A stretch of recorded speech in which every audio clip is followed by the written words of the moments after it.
Are you perhaps nervous or calm on a train? Do you look around when you're on the phone or stare straight ahead? And are you the first to leave the train, or do you loiter behind other passengers? Well, you might want to know the answer to these questions. Otherwise, the U.S. national train service Amtrak, well, they might report you to the police. RT's Marina Portnaya explaining what classifies as, quote, suspicious activity. On any given day, roughly 86,000 Americans ride the Amtrak. It's the country's nationwide rail network with more than 300 trains, and it's headquartered right here in Washington, D.C. But just about anything passengers do before, during, or after boarding is considered suspicious and questionable. Let me explain. According to the guidelines for Amtrak's customer service employees, ticket agents are encouraged to report travelers for suspicious behavior if that traveler is behaving unusually nervous or unusually calm, carrying little or no luggage.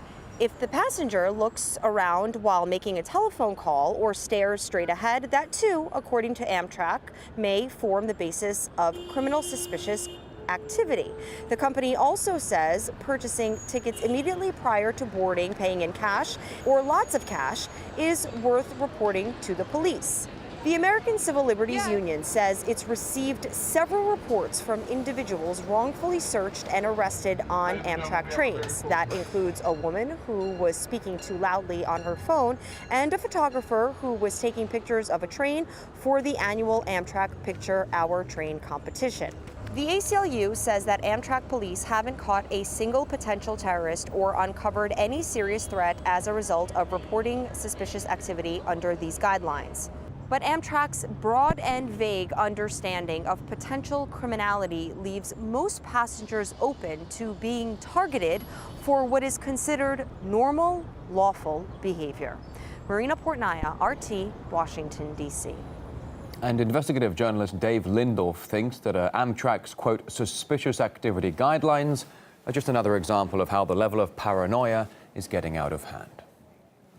They seem to be wanting people to be exactly in the middle on everything. You can't be too nervous, you can't be too calm, you can't be looking around, you can't be looking straight ahead. It's a horrible attack on privacy, and the idea that they're watching you all the time to see whether you look furtive or nervous.